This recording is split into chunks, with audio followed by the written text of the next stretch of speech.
Pull your knife out of your pocket right now and look at the tip of the blade in the closed position. Is it off center? This drives me absolutely insane, and there's a really easy way to fix it. A lot of mush-brained slagathors on the internet will tell you to put the blade in a vise and bend it straight.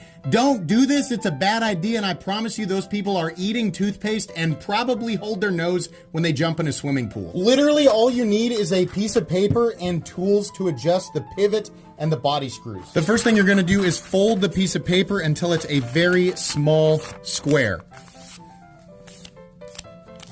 Like this. This is what you want. If you ended up with a triangle, you did it wrong. I don't know what to tell you. Okay, so step one, we're going to loosen everything up. Be careful so that you don't strip the screws, right? Just be really careful. Do the body screws too, and make sure not to back them completely out, just enough to where you know that it's loose. Okay, so now everything's real loose, right? But it's still favoring that side. So what you wanna do is you wanna take your wedge, right? And you wanna stick it in here, and you wanna force that blade over to the other side. You really wanna get that thing in there and make sure that it's essentially touching the opposite side, the direction that you want it to go. The next thing you're gonna do is, while the body screws are still loose, you're going to tighten that pivot down all the way. In fact, so tight that the action would be bad if you left it that way.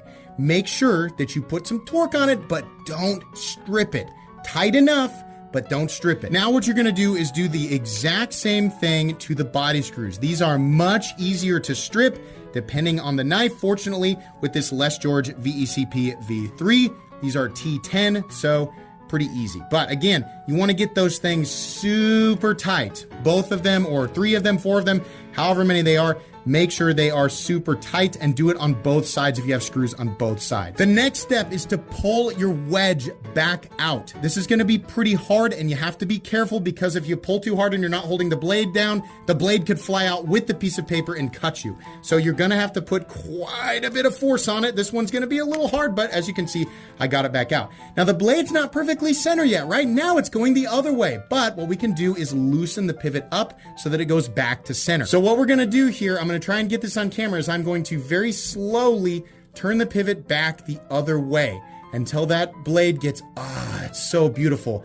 just about perfectly centered. Now the idea here is to make sure that you've got good action, but at the same time, the blade is still centered. This is still a little tiny bit tight, so what I'm gonna do here is I'm gonna just do micro adjustments a little bit so that it doesn't actually alter that centering there. It's still nice and centered. Did we get the action a little better? Oh, we did. So beautiful now. And then ideally, you also shouldn't have any blade play. If this was done exactly right, you should have great action, you should have solid lock,